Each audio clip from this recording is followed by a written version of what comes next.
আলোচনার সার সংক্ষেপ। আমরা একদম প্রথম থেকে আলোচনা করছিলাম। আমরা 1 নম্বরে শুরুতেই যে আলোচনাগুলো করেছিলাম, একজন ব্যক্তি ইমানদার হওয়ার জন্য শর্ত হচ্ছে 6টা। আল্লাহর প্রতি ঈমান আনা, রাসূলের প্রতি ঈমান আনা, কিতাবের প্রতি ঈমান আনা, ফেরেশতাদের প্রতি ঈমান আনা, মৃত্যু পরবর্তী জীবনের প্রতি ঈমান আনা এবং তাকদীরের প্রতি ঈমান আনা। তাকদীরের মধ্যে 2টা জিনিস, ভালো এবং মন্দ। এরপরে এই ঈমান আনার পরে ওই ব্যক্তি ঈমানদার। এরপরে আমরা শিখেছিলাম ঈমান ভঙ্গের কারণ। ঈমান ভঙ্গের অনেকগুলা কারণের মধ্যে আমরা 10টা বিষয় নিয়ে আলোচনা আমাদের। তোর মধ্যে আমরা পড়েছি যদি কোনো ব্যক্তি শিরক করে তার ঈমান চলে যাবে।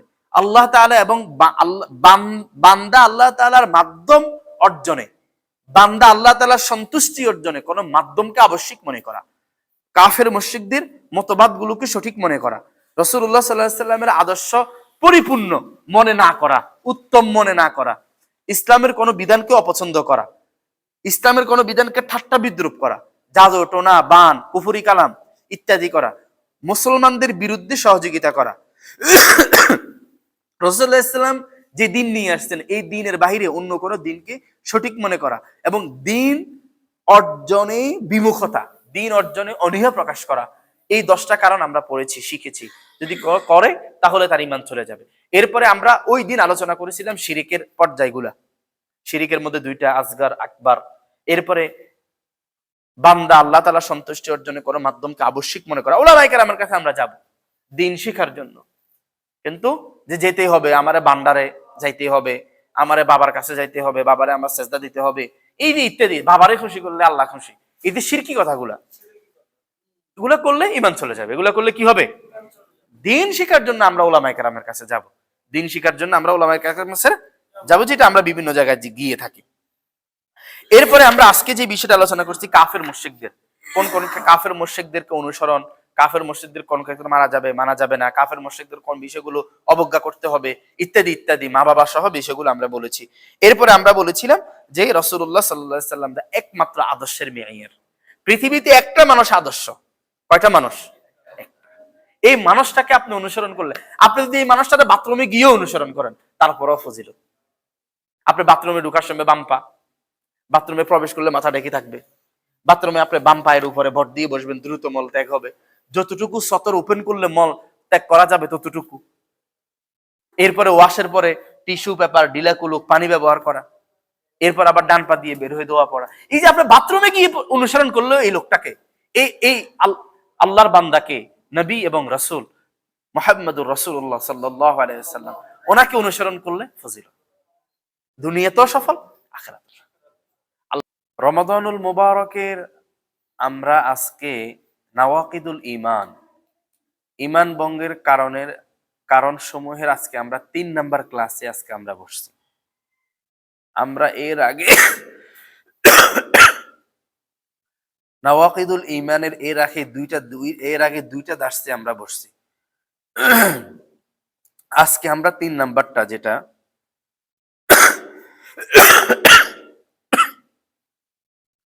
ঈমানদার ছাড়া, মুমিন মুসলমান ছাড়া যত মানুষ আছে, কাফের মুশরিক ইহুদি নাসারা যত মানুষ আছে, সকল মানুষের মতবাদ যদি সঠিক মনে করে কেউ, তাহলে সাথে সাথে ঈমান ভেঙে যাবে, ঈমান চলে যাবে। অথবা কাফের মুশরিকদের মতবাদ, হিন্দু, বৌদ্ধ, খ্রিস্টান, মারমা, চাকমা, তাদের মতবাদ সঠিক হতে পারে, এরকম কেউ সন্দেহ পোষণ যদি করে, তাহলে সাথে সাথে ঈমান চলে যাবে। অনেক ভাই আমাদের মধ্যে, অনেক ভাই না বোঝার কারণে বলে যে, যারা বিশেষ করে ইউরোপে যারা চলাফেরা বা বাহিরে দেশে মিডিল ইস্টে যারা থাকে, তারা বলে যে তাদের শুধু ঈমানটা নাই, কিন্তু তাদের চলাফেরা সবকিছু খুব সুন্দর। তারা তো ওপেন সেক্সের দেশ, তারা তো ওপেন চলে, যত বেশি উলঙ্গ থাকা যায় তাদের কাছে তত বেশি সভ্য। তাহলে তাদের এই সভ্যতাগুলো কিভাবে সঠিক হয়? অনেক ভাই বলে, অনেক ভাইয়ের মুখে শুনবে যে ইহুদি খ্রিস্টানদের শুধুমাত্র ঈমান নাই। আমি দেখছি একজন খ্রিস্টান, উনি আমাকে বলতেছিলেন তুমি ডাইন হাতে খানা খাও, নিজের হাত দিয়ে খাও, সামনে দিয়ে খাও না, হাত দিয়ে খাওয়ার খাইলে খাওয়ার খাইলে ওনার খ্রিস্টান বাইবেলে ওটা আছে, এই কারণে আমার বলছে বলতেছে জেনা, খ্রিস্টান বাইবেলেও আছে জেনা পাপ। জেনা কমন কমন পাপ। কিছু বিষয় দেখেন, মিথ্যা কথা বলা, মারামারি করা, হানাহানি করা, কাটাকাটি করা, গালিগালাজ করা, অন্যের ক্ষতি করা, কমন কিছু বিষয় সকল ধর্মীয় শিক্ষায় রয়েছে, সকল ধর্মীয় শিক্ষায় রয়েছে। কিন্তু বিশ্বাসের জায়গাটা, আমরা এক রবের গোলামি করি, এক আল্লাহর গোলামি করি, কিন্তু এই বিশ্বাসের জায়গাটা সকলের মধ্যে পার্থক্য আছে। কমন কমন কমন কিছু বিশ্বাস, কিছু আকীদা সকল জায়গায়, সকল ধর্মীয় শিক্ষায় আছে। তাহলে আল্লাহ সুবহানাহু ওয়া তাআলা কুরআনুল কারীমের মধ্যে, কুরআনুল কারীমের আয়াত মাল্লাম ইউকাফফিরিল মুশরিকিনা, আল্লাহ সুবহানাহু ওয়া তাআলা সূরাতুল মায়েদা 17 নম্বর আয়াতে বলেন, লাকাদ কাফারাল্লাযীনা কাফারু ক্বালু ইন্নাল্লাহা হুয়াল মাসীহ ইবনু মারইয়াম। যেমন খ্রিস্টানেরা ঈসা আলাইহিস সালামকে আল্লাহর ছেলে মনে করে, ঈসা আলাইহিস সালামকে আল্লাহর ছেলে মনে করে। ঈসা আলাইহিস সালাম এমন একজন ব্যক্তি যার কোনো বাবা ছিল না পৃথিবীতে, তিনি বাবা ছাড়া পৃথিবীতে আসছে। আমাদের সমাজে কেউ বাবা ছাড়া আসলে তারা আমরা কি বলি? তারা আমরা বিভিন্ন খারাপ ভাষায় বলি। কিন্তু ঈসা আলাইহিস সালাম উনি আল্লাহর নবী, উনি বাবা ছাড়া পৃথিবীতে আসছে, উনি বাবা ছাড়া পৃথিবীতে আসছে, এটা ওনার মুআজিজা ছিল। কিন্তু এই যে উনি বাবা ছাড়া পৃথিবীতে আসছে, খ্রিস্টানেরা ঈসা আলাইহিস সালামকে আল্লাহর ছেলে বলে, আল্লাহর ছেলে বলে। তাহলে এই মতবাদ যদি কেউ বিশ্বাস করে, সাথে সাথে সে কাফের হয়ে যাবে, ঈমান চলে যাবে সাথে সাথে। এটা খ্রিস্টানদের একটা মতবাদ। একটা উক্তি বা একটা ইস্তেলাহ শোনেন, মাল্লাম ইউকাফিরিল মুশরিকিন আও শাক্কা ফি কুফরিহিম আও সাহহাহা মাযহাবাহুম কাফার। কাফের মুশরিকদেরকে যদি কেউ সে তার যে ঈমান নাই, যদি সে কাফের, এটা যদি কেউ বিশ্বাস না করে, সন্দেহ করে, সেই ব্যক্তির সাথে সাথে কাফের হয়ে যাবে, সেই ব্যক্তির সাথে সাথে কি হয়ে যাবে? কাফের হয়ে যাবে। কাফেরদের অনেকগুলো কাজকর্ম আছে। কাফেরদের যে কোনো বিষয় অন্তর থেকে অপছন্দ করতে হবে, অন্তর থেকে কি করতে হবে? অপছন্দ করতে হবে। এবং কাফেরদের সাথে বন্ধুত্ব করা যাবে না, কাফেরদের সাথে কি করা যাবে না? বন্ধু, হ্যাঁ, তাদের সাথে মুআমালাত মুআশারাত হবে। বাজারে একজন হিন্দু ব্যবসায়ী আছে, মানুষ হিসেবে তার সাথে মুআমালাত মুআশারাত হবে, তার সাথে আমার কেনা বেচা হবে, বেচা কেনা হবে। আমরা সেলুনে যাই, চুল কাটি, হ্যাঁ, ও একজন মানুষ, আমি একজন মানুষ, ওর সাথে আমার স্বাভাবিক মুআমালাত মুআশারাত হবে, কিন্তু তার সাথে আমার বন্ধুত্ব হবে না। তার সাথে আমার বন্ধুত্ব, হ্যাঁ, বন্ধুত্ব হবে যদি তাকে দাওয়াত দেওয়া, ইসলামের দাওয়াত দেওয়ার খাতিরে তার সাথে আমার সম্পর্ক হবে, ভালোবাসা হবে। কিন্তু আমার ব্যক্তিগত স্বার্থে তার সাথে আমার বন্ধুত্ব হবে না, তার সাথে আমার কি হবে না? অনেকের দেখবেন, অনেকের, হ্যাঁ, যে হুজুর আমার ক্লাসমেট বন্ধু, হ্যাঁ, আমার ক্লাসমেট বন্ধু, আমার সবাই আমার ক্লাসমেট, সেও আমার ক্লাসমেট, কিন্তু সে আমার অন্তরঙ্গ বন্ধু হবে না। হ্যাঁ, তার সাথে আমি অন্তরঙ্গ বন্ধু করব, তাকে আমি দ্বীনের দাওয়াত দেওয়ার জন্য। কিন্তু তার সাথে আমি আজকে 5 বছর পড়াশোনা করতেছি, 5 বছর সে আমার ক্লাসমেট, কোনোদিন তারা আমি ইসলামের কথাটা বললাম না। এটা কিসের ক্লাসমেট আমি তারে বানালাম? কিসের বন্ধুত্ব তাকে আমি বানালাম? আমার বন্ধু যদি সে হয়, তাহলে আমি তার মধ্যে একাকার হয়ে যাব, সে আমার মধ্যে একাকার হয়ে যাবে। আমি তাকে কিছু বললে সে বিশ্বাস করবে, তাকে আমি কোরআনের কথা বলবো, আল্লাহর কথা বলবো, নবীর কথা বলবো, ইসলামের কথা বলবো। এক পর্যায়ে তাকে আমি চেষ্টা করবো আমার দ্বীনের মধ্যে নিয়ে আসার জন্য। কিন্তু আমি তার সাথে বন্ধুত্বই করলাম, শুধু বন্ধুত্বই হলো, নোট আদান প্রদানে হলো, পড়াশোনায় আদান প্রদান হলো, পরীক্ষার সময় শেয়ারিং হলো, কিন্তু কখনো আমি তার সাথে দ্বীন শেয়ার করলাম না, তাহলে এই বন্ধুত্বের কোনো মানে হয় না। আমার কথা আশা করি বুঝতে পারছেন। হযরত হযরতে মুসা আলাইহিস সালাম, হারুন আলাইহিস সালাম, দুই ভাই। কাফের মুশরিকদেরকে, হিন্দুদেরকে সালাম দেওয়া যাবে কিনা? খ্রিস্টানকে সালাম দেওয়া যাবে কিনা? দাওয়াতি পন্থায় বলা হয় তাদেরকে সালাম না, তাদেরকে ভিন্ন পন্থায়, আসসালামু আলা মান ইত্তাবাল হুদা, যে আল্লাহ তোমারে হেদায়েতের উপর কবুল করো, আল্লাহ তোমারে কি করো? হেদায়েতের উপরে কবুল করো, কৌশল অবলম্বন। এখন আমি তা কাউকে সালাম দিলাম আসসালামু আলাইকুম, সালাম মানে তো আপনার উপর শান্তি বর্ষণ হোক। তো আমি হিন্দুরে বললাম আসসালামু আলাইকুম, ওর উপর কিসের শান্তি? ও তো ইমানে নেই। ওর জন্য আমি দোয়া করবো আল্লাহ তোমার হেদায়েতের উপর কবুল করো। আসসালামু আলা মান ইত্তাবাল হুদা, সূরা তাহার মধ্যে মুসা আলাইহিস সালাম ফেরাউনকে যখন দাওয়াত দিতে গেছে, তখন সালাম দিছে আসসালামু আলা মান ইত্তাবাল হুদা, যে আল্লাহ আপনার হেদায়েতের উপর কবুল করুন। মুসা আলাইহিস সালাম, হারুন আলাইহিস সালাম। কালকে আমি দেখছি তার হিন্দুদেরকেও সালাম দেয়, আবার হিন্দুরাও আমরাও ওটা ওনাদের হচ্ছে ব্যবসায়ী সম্পর্ক। হ্যাঁ, অনেক আছে, অনেক আছে। আমি আমার নানার কথা বলি। আমার নানা ব্যবসায়ী, আল্লাহ আল্লাহ তাআলা ওনাকে জান্নাতের মেহমান করুক, মারা গেছেন 2018 সালে। কত হিন্দু ব্যবসায়ীদের সাথে আমার নানা ব্যবসা করত। ওগুলো ব্যবসায়ী সম্পর্ক।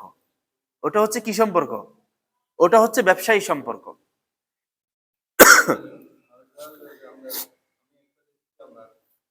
রমজান মাস আসছে, তিরিশ দিন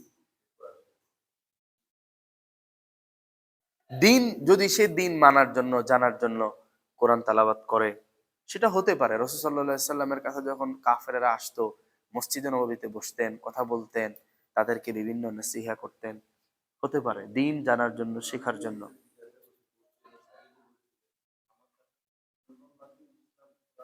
অনেক কিছু আছে যেটা আমরা এগুলো মানি না। অনেকে মানে, অনেকে মানে না। এখন আমাদের আমাদের আমরা যে বিষয়টা কথা বলছি, দেখেন অনেক বিধর্মীদের সাথে আমাদের অন্তরঙ্গ বন্ধুত্ব। হ্যাঁ, অনেক ভাই আছে মুসলিম হয়েছে, নতুন করে মুসলিম হয়েছে, তার মা কাফের, তার বাবা কাফের। এখন সে মা বাবার সাথে কেমন আচরণ করবে? হ্যাঁ, মা বাবার সাথে মা বাবার মতো আচরণ করবে।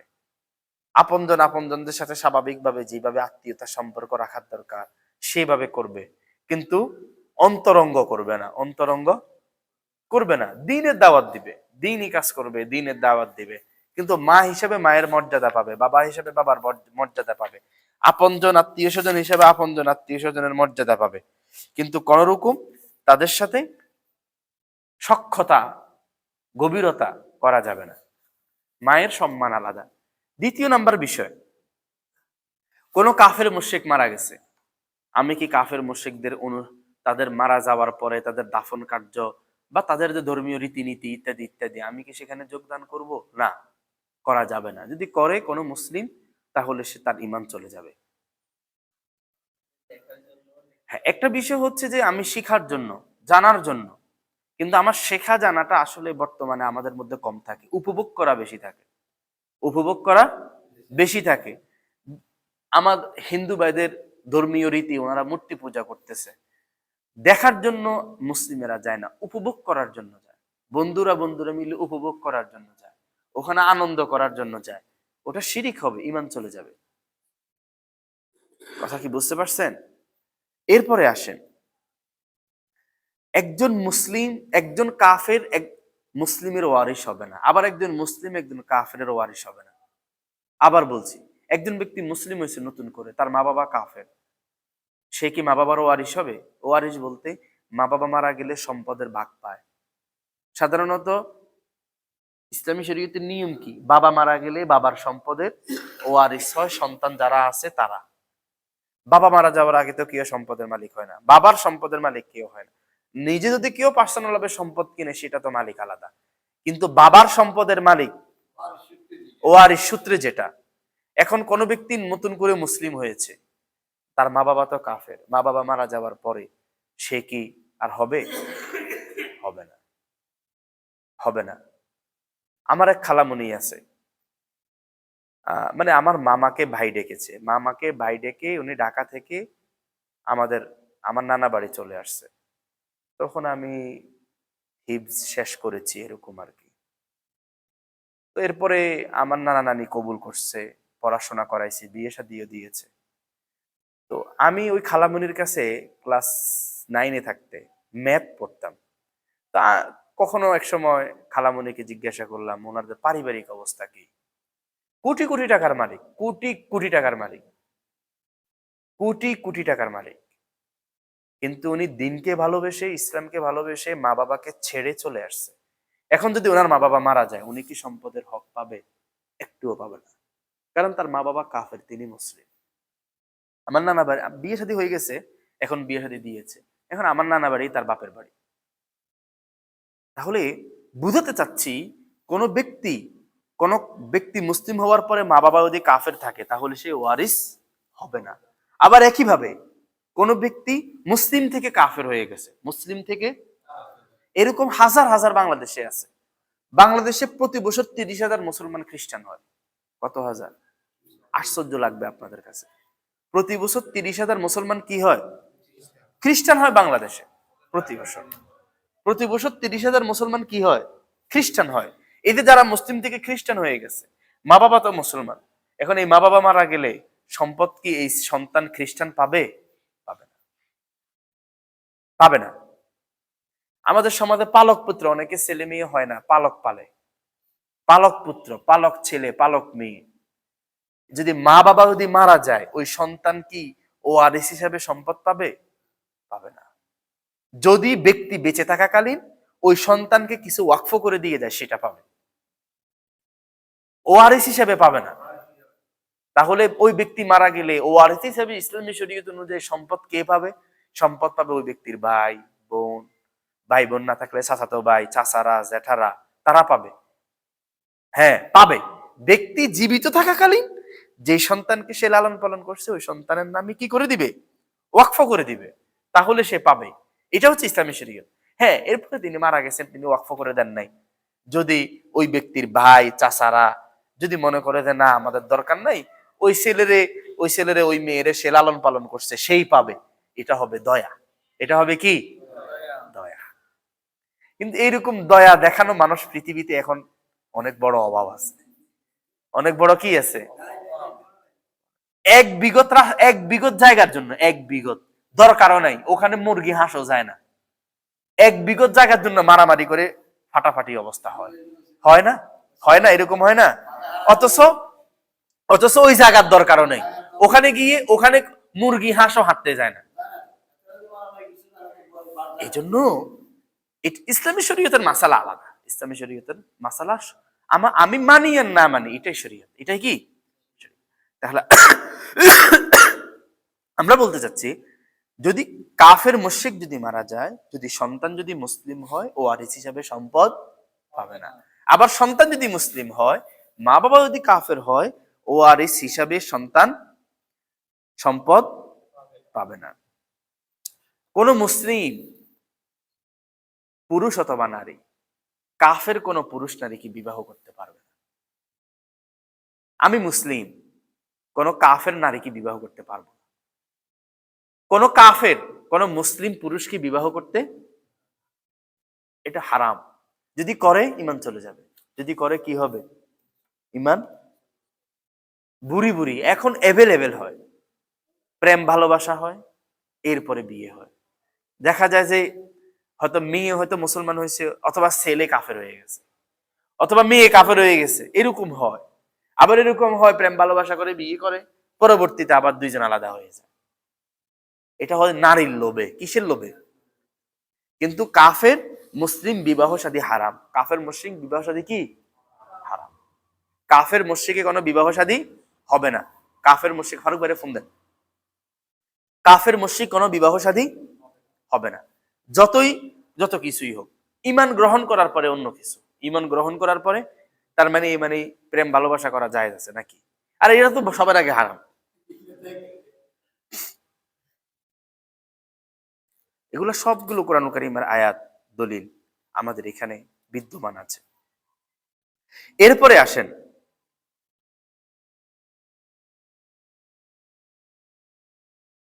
কোন মুসলিম এমন একটা ভূমিতে বসবাস করতেছে যে ভূমিতে সে দিন পালন করতে পারতেছে না। কোন মুসলমান এমন এক জায়গায় আছে যেখানে সে দিন পালন করতে, তাহলে সে সেই এলাকা ছেড়ে চলে যেতে হবে, হিজরত করবে। কোন মুসলমান যদি, যেমন আমাদের বাংলাদেশ, এটা কিন্তু ইসলামী কান্ট্রি না, মুসলিম কান্ট্রি। আমাদের দেশ কি ইসলামী কান্ট্রি? এই দেশে অধিকাংশ মুসলমান, দিন পালন আমরা করতে পারি, বাধা নাই। ইউরোপে অনেক মুসলমান ভাইরা আছে, দিন পালন করে, দিন পালনে বাধা নাই। এরকম পৃথিবীতে যদি এরকম কোন দেশ থাকতে পারে যেখানে দিন পালনে বাধা আছে, তাহলে ওই দেশের মুসলমানদের জন্য আবশ্যক হচ্ছে ওই দেশ ত্যাগ করার জন্য চেষ্টা করা, হিজরত করা। ওই দেশ ত্যাগ করার জন্য কি করা? হিজরত করা। 6 নম্বর বিষয়, কোন মুসলমান কোন কাফেরকে সালাম দিবে না। কোন মুসলমান কোন কাফেরকে কি দিবে না? সালাম দিবে না। অনেকে বাবুরে কি মোহাব্বত ভালোবাসা আগ বাড়িয়ে সালাম দেয়, এত ভালোবাসার দরকার নাই। বরং মাসালা হচ্ছে যে কোনো মুসলমান যদি রাস্তা দিয়ে হেঁটে যায়, বিপরীত দিক থেকে কোনো কাফের আসতেছে, কোনো হিন্দু বৌদ্ধ খ্রিস্টান আসতেছে, তাহলে মুসলমান যেভাবে হাঁটতেছে সেইভাবে হাঁটবে। স্বাভাবিকভাবে আমরা যখন রাস্তা দিয়ে হাঁটি, একজন মুরব্বী আসলে আমরা রাস্তার এক পাশে চলে যাই, এটা আদব, এটা মুরব্বীদের সম্মান। কিন্তু কোনো মুসলমান রাস্তা দিয়ে হাঁটতেছে, বিপরীত দিক থেকে কোনো কাফের আসতেছে, নিয়ম হচ্ছে যে সে একদম রাস্তার মাঝখানে বুক ফুলিয়ে হাঁটবে। এটা মুসলমানের সম্মান, এটা মুসলমানের কি সম্মান। এখন একজন কাফের আসছে, আমি তার জন্য রাস্তার এক পাশে চলে গেছি, তার মানে কেমন জানি আমি আমার দিনকে, ইসলামকে ছোট করছি, কেমন জানি আমি আমার দিনকে ছোট করে তারা সম্মান করলাম। এই যে দাড়ির মধ্যে খেজাব দেয় না, মেহেদি দেয় না, কালো খেজাব দেওয়া তো নিষেধ, কালো মেহেদি দেওয়া কি নিষেধ। মেহেদি দিবে, মেহেদি মানে মেহেদি কালার, কালোটা না যেটাতে রং হয়, এই যে উনি দিছে এরকম। এটা এটা এটা দেওয়া যায়, সুন্নাত। কখন সুন্নাত হবে? যে এমন না যে এটা দিলে আমাকে যুবক যুবক দেখা যাবে, আমার দাড়িগুলো সাদা হয়েছে এটা দেখা যাবে না, এই নিয়তে দেওয়া যাবে না। দিবে হচ্ছে এই নিয়তে যে কোনো কাফের মুশরিক যখন দেখবে বলবে যে মুসলমান বুড়া হয়ে যায় না, মুসলমানের শক্তি আছে, মুসলমানের টকবগে যুবক, এই নিয়তে দিবে। এটা হচ্ছে কাফের মুশরিকদের সাথে।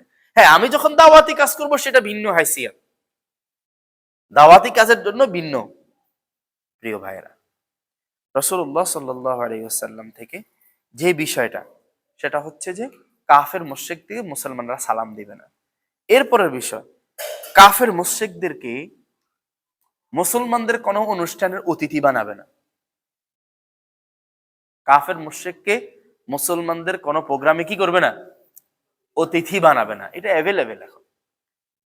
উনি রাজনৈতিক কোনো নেতা, উনি দলের কোনো বড় ভাই, উনি সমাজের কোনো একটা কিছু আর কি, থাকে না এরকম। ইমানের দাবি হচ্ছে কোন মুসলমান কোন কাফেরকে দাওয়াত দিবে। সব থেকে বড় বিষয়, কাফের মুশরিকেরা সারা দুনিয়াতে ঘুরে বেড়ালেও দুইটা জায়গায় ওদের জন্য হারাম, মক্কাতুল মুকাররমা, মদিনাতুল মুনাওয়ারা। মক্কাতুল মুকাররমার সীমানায় কাফের মুশরিকদের জন্য প্রবেশ হারাম। এবারে যদি স্বয়ং যদি একজন ট্রাম্পকে যদি সৌদি আরবের বাদশা যদি আমন্ত্রণ জানাইয়া কাবা শরীফের আঙ্গিনা যদি ঘুরপাকও করায়, তারপরেও হারাম, হারাম হারাম। এটা যদি সৌদি আরবের ব্যবসা মোহাম্মদ বিন সালমান যদি করে, তাহলে সে কুফরি করবে, তার ইমান চলে যাবে, তার সেই হারাম কবিরা গুনাহগার হবে। কিন্তু মাসালা কোন কাফের জন্য সূরাতুত তাওবা আল্লাহ তাআলা বলছেন, ইয়া আইয়ুহাল্লাযীনা আমানু ইন্নামাল মুশরিকুনা নাজাসুন ফালা ইয়াকরাবুল মাসজিদাল হারাম।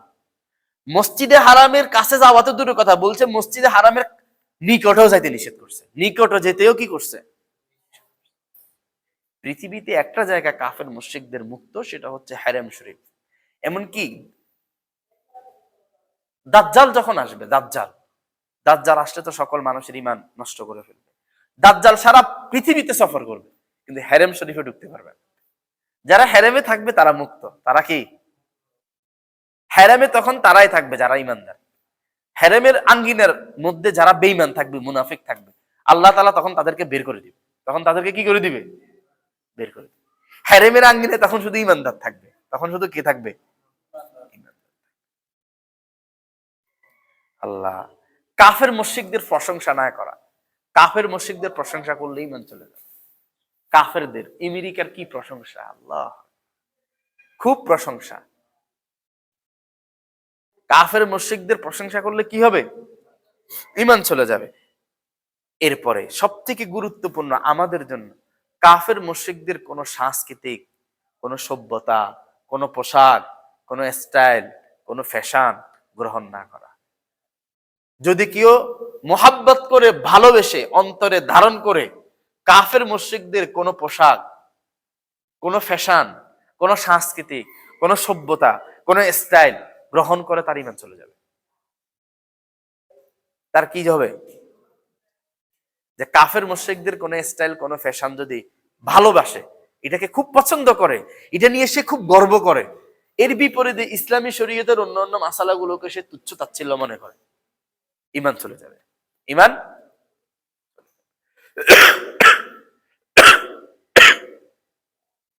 এই পয়েন্টে আমাদের ধরা আছে, এই পয়েন্টে আমাদের কি আছে?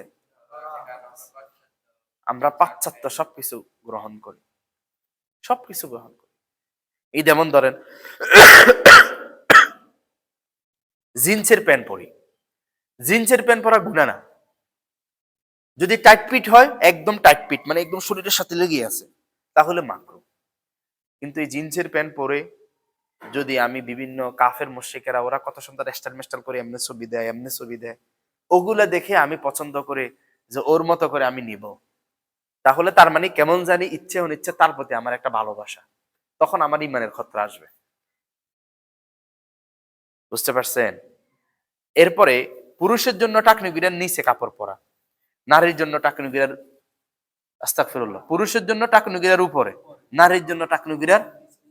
এখন পাশ্চাত্য সংস্কৃতি আমাদেরকে শিখাইছে যে নারী পড়বে টাকনু গিরার উপরে, পুরুষ বলবে টাকনু গিরার নিচে। আপনি দেখবেন বর্তমান সংস্কৃতি হচ্ছে মেয়েরা পরে উপরে, ছেলেরা পরে নিচে। কিন্তু ইসলামী শরীয়ত কি? ছেলেরা পড়বে উপরে, মেয়েরা পড়বে নিচে। এটা অনুসরণ করতে গিয়ে আমি কাফেরদেরকে অনুসরণ করতেছি। কাকে অনুসরণ করতেছি? কেমন জানি কাফের প্রতি মোহাব্বত, ভালোবাসা, আন্তরিকতা আমার বেশি হচ্ছে, ইমান চলে যাবে, ইমান চলে যাবে। এই দেখবেন কয়দিন পরে ঈদ আসতেছে না, অনেক আমাদের মধ্যে অনেক যুবকেরা চুলের স্টাইল করবে, কত রকম এমনে কাটবে, এমনে কাটবে, এমনে কাটবে। একটা হচ্ছে যে সে স্টাইল করতেছে, তার কাছে ভালো লাগছে, করতেছে, সে মনে করতেছে এটা অপরাধ, কিন্তু এখন একটু স্টাইল করতেছি, এটা একটা বিষয়। একটা বিষয় হচ্ছে যে সে কোনো কাফের মুশরিককে দেখছে, মোবাইলে দেখছে, ছবিতে দেখছে, কেউ যেন এইভাবে এইভাবে কাটছে, দেখে তার আমি তার মতো দিব, মানে একজন কাফেরকে অনুসরণ করে আমি তার মতো দিব, মানে তার প্রতি তার কেমন জানি ভালোবাসা, মহাব্বত, আন্তরিকতা। এই যে মহাব্বত, ভালোবাসার কারণে তার ইমানের খতরা আসবে। আরেকটা হচ্ছে যে আমি চুল কাটতে গেছি, একটা স্টাইল দিলাম হারাম পন্থায়, আমি জানি যে এটা হারাম, এটা গুনাহ, তারপরে আমি জেনে দিলাম। আরেকটা হচ্ছে যে কোনো কাফেরকে অনুসরণ করে দিলাম, আমি কাটিং দিলে এটা সেটা হচ্ছে যদি এরকম করে তাহলে আমার ইমান চলে যায়, ইমানের খতরা আসবে। বলছিলেন যে আর্মি কাটিং বা এরকম কি জানো, এটা হচ্ছে আমাদের দেশের সেনাবাহিনীদের একটা শৃঙ্খলা, একটা নিয়মের কাটিং। এটা চুলের মধ্যে কয়েকটা নিয়ম আছে, চুল কাটার বিষয় যেহেতু আসছে, চুল কাটার নিয়ম হচ্ছে যে একদম আদপান্ত সমান, আদপান্ত কি সমান, আদপান্ত সমান, এটা জায়েজ বলছে।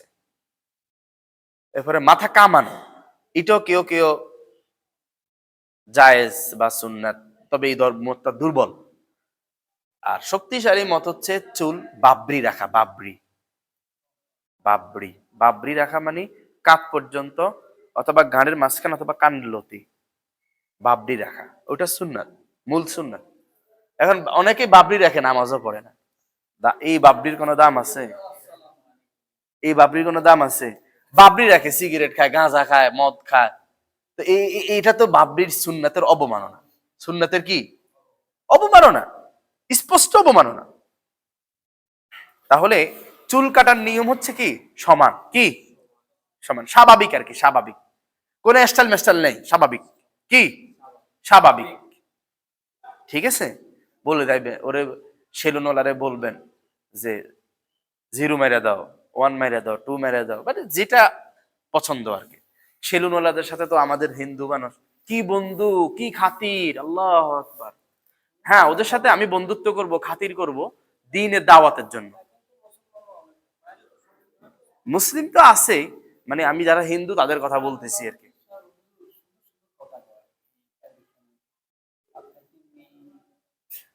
অনেক হিন্দুরা বা অনেক অমুসলিমেরা আছে, তারা দিন সম্পর্কে কম বেশি জানা আছে, ইসলাম সম্পর্কে কম বেশি কি আছে জানা আছে। আচ্ছা, এরা এরা আমরা মসজিদে আসে না, আমরা কিন্তু মুসলিমেরা এরকম মন্দিরে যাই।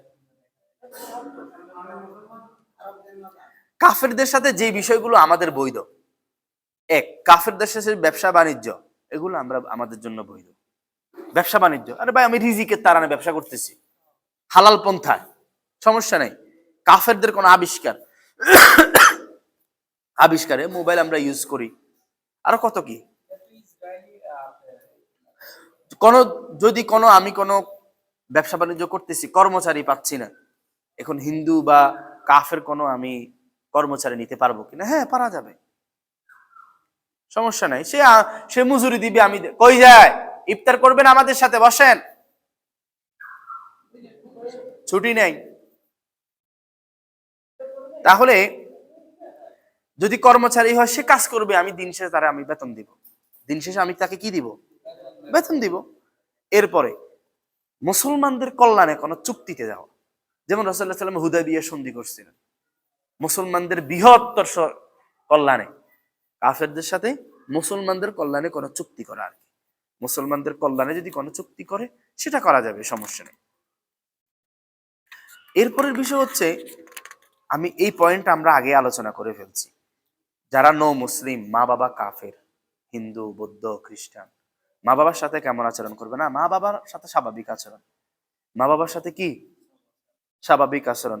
রাসূল সাল্লাল্লাহু আলাইহি ওয়াসাল্লামের অনেক সাহাবীরা হযরত আবু হুরায়রা রাদিয়াল্লাহু তাআলা আনহু ইসলাম গ্রহণ করছে।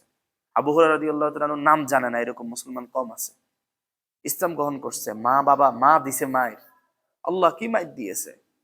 মায়ের খাওয়ার পরে রাসূলুল্লাহ সাল্লাল্লাহু আলাইহি ওয়াসাল্লামের কাছে গেছে, ইয়া রাসূলুল্লাহ, আমার মা আমারে মারছে।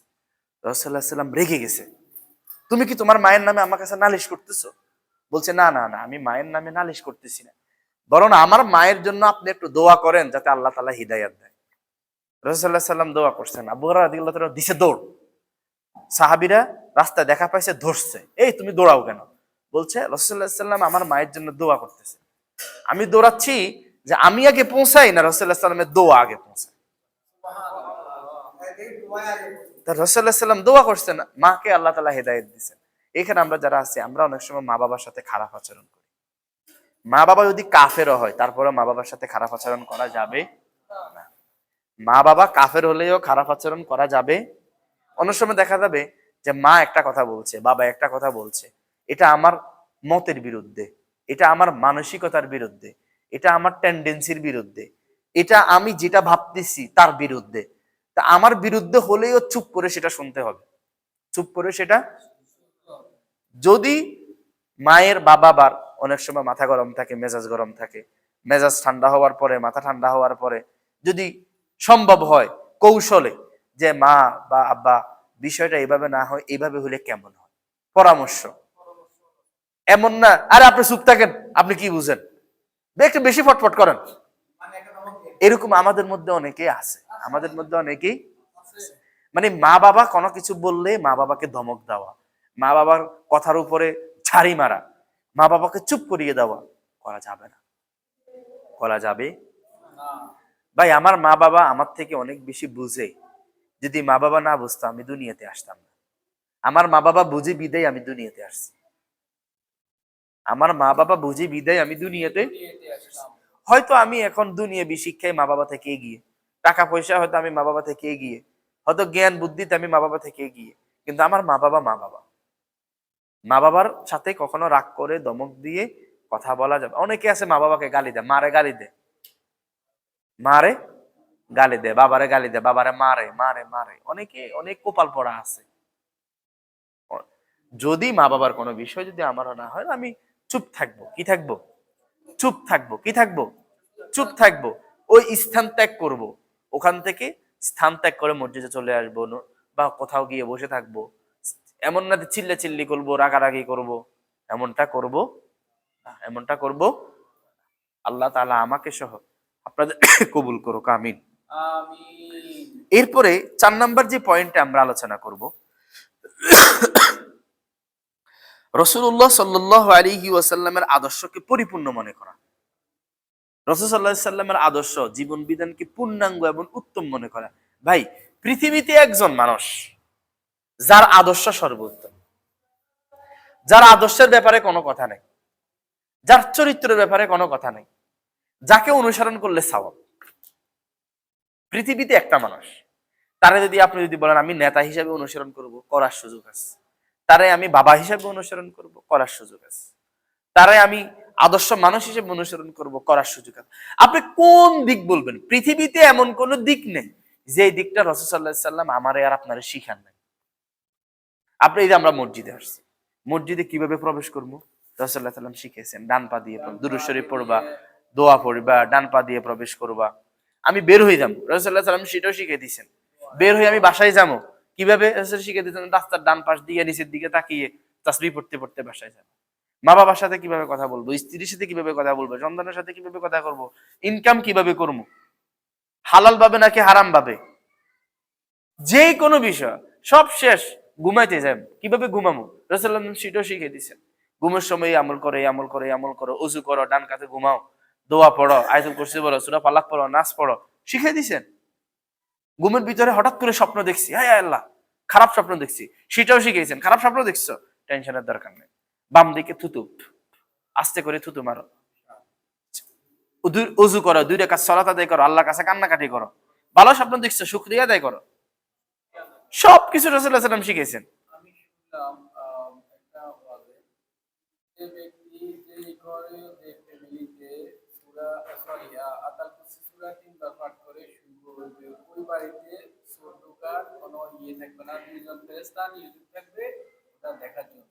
এটা হচ্ছে আবু হুরায়রারে আমি পুরাটা বলতে পারি না, আবু হুরায়রারে এই দোয়াটা আতাল কুরসি সূরা পড়ার জন্য শয়তানে ওনাকে সহিহ আল বুখারীর বর্ণনায় একটা হাদিস আছে, রাসূলুল্লাহ ভাই যেহেতু কথাটা বলছে বলি, তাহলে প্রশান্তি, মনের প্রশান্তি পাওয়া যাবে।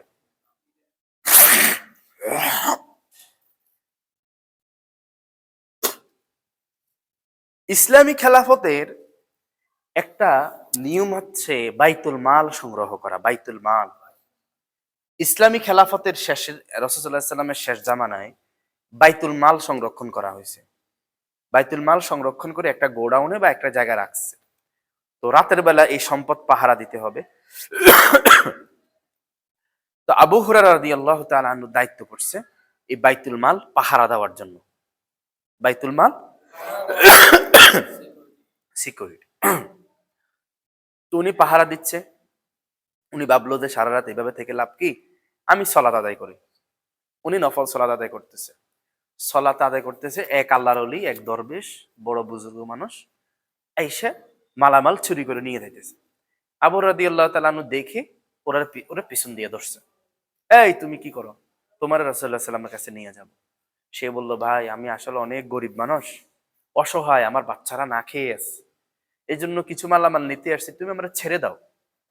তাও সাহাবাই কেরাম তো নরম দিলের মানুষ, কথা বিশ্বাস করছে, ছেড়ে দিচ্ছে।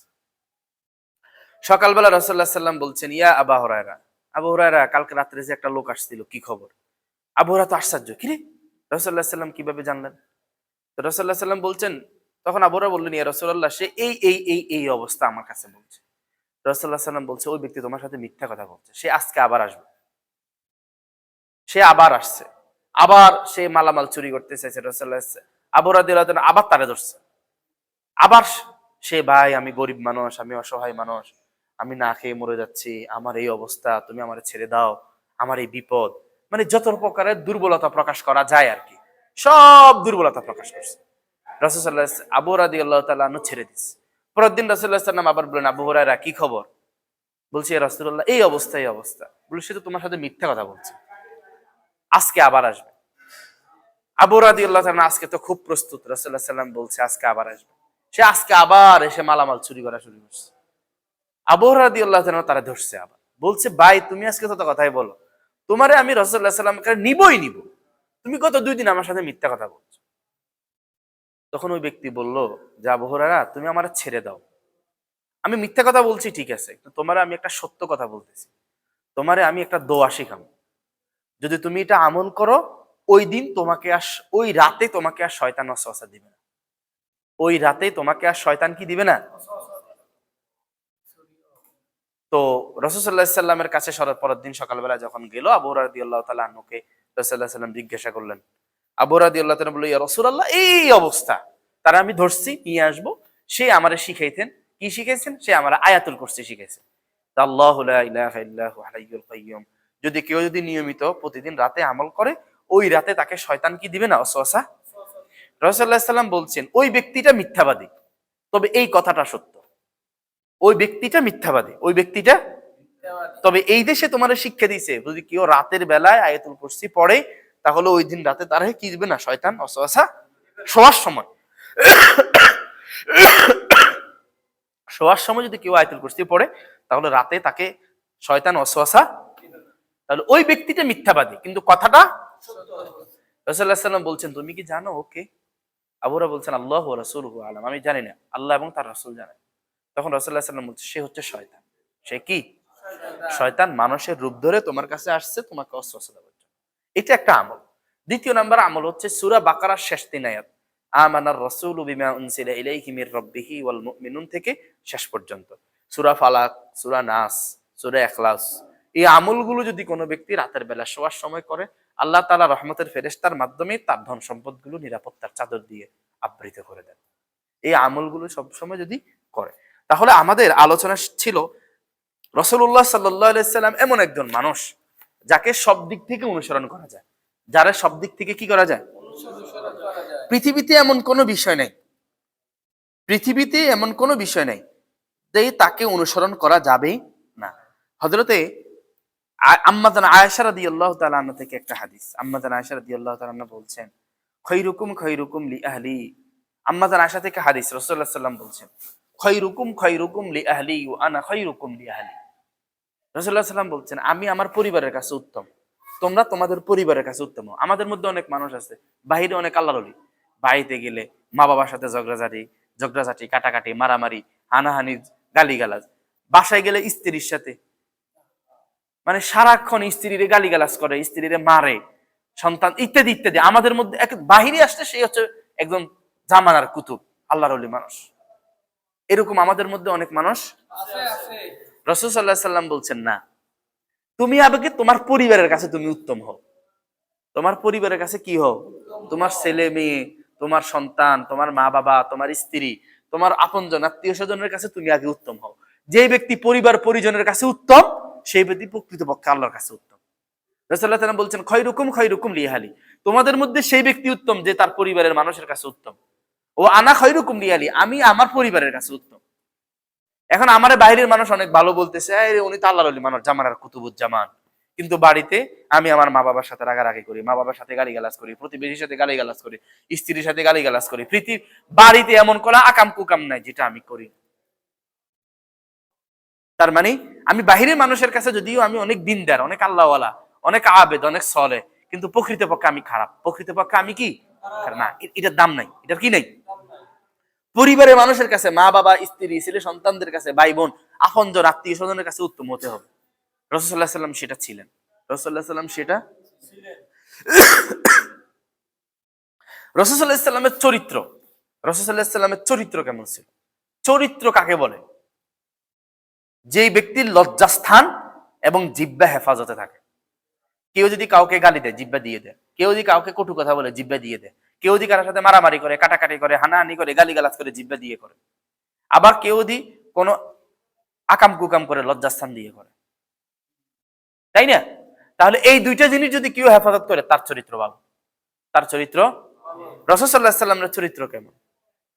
রাসূল সাল্লাল্লাহু আলাইহি ওয়াসাল্লামের চরিত্র সম্পর্কে আম্মাদান আয়েশা, রাসূল সাল্লাল্লাহু আলাইহি ওয়াসাল্লামের স্ত্রী, রাসূল সাল্লাল্লাহু আলাইহি ওয়াসাল্লামের স্ত্রীকে জিজ্ঞাসা করছে যে আপনার স্বামী মুহাম্মদ সাল্লাল্লাহু আলাইহি ওয়াসাল্লামের চরিত্র কেমন? বলেন তো ভাই, আমাদের স্ত্রীদেরকে যদি জিজ্ঞাসা করে, আমাদের স্ত্রীরা কি জবাব দিবে? আমি জানি হেমিয়া কেমন, আমি বিদায় আর কি হেমিয়ার ঘর সংসার করতেছি, অন্য কেউ হলে কিন্তু করতো না। আমাদের আমাদের স্ত্রীরা বা এখানে যাদের স্ত্রী নাই, আপনারা তো আপনাদের মা বাবা সম্পর্কে বলতে পারবেন। আপনার মা আপনার বাবার সাথে কেমন? আপনার মা বলে কিনা এই কথা? আপনার বোন আপনার দুলাভাইয়ের ব্যাপারে বলে কিনা? আপনার ফুফি আপনার ফুফের ব্যাপারে বলে কিনা? আপনার দাদি আপনার স্ত্রী, রাসূলুল্লাহ সাল্লাল্লাহু আলাইহি ওয়াসাল্লাম স্ত্রীকে, রাসূলুল্লাহ সাল্লাল্লাহু আলাইহি ওয়াসাল্লামের স্ত্রীকে আমাদের আয়েশাকে স্ত্রীকে রাসূলুল্লাহ সাল্লাল্লাহু আলাইহি ওয়াসাল্লাম স্বামী সম্পর্কে জিজ্ঞাসা করছে যে আপনার স্বামীর চরিত্র কেমন, রাসূলুল্লাহ সাল্লাল্লাহু আলাইহি ওয়াসাল্লামের চরিত্র কেমন? আম্মাদান আয়েশা উত্তর দিয়েছে আকরাউল কোরআনা, তোমরা কি কোরআন পড়ো না? কানা খুলুকুহুল কোরআন, রাসূল সাল্লাল্লাহু আলাইহি ওয়াসাল্লামের চরিত্র হচ্ছে কোরআন। সুবহানাল্লাহ। রাসূল সাল্লাল্লাহু আলাইহি ওয়াসাল্লামের চরিত্র কি? কোরআন। তোমরা কি কোরআন পড়ো না? কোরআনটাই হচ্ছে রাসূল সাল্লাল্লাহু আলাইহি ওয়াসাল্লামের চরিত্র। প্রিয় ভাই, তাহলে আমাদেরকে চরিত্র আদর্শ কিভাবে গঠন করতে হবে বুঝতে পারছেন? আল্লাহ তাআলা আমাকে সহ আপনাদেরকে কবুল করুক, আল্লাহুম্মা আমিন। তাহলে পৃথিবীতে কার আদর্শ?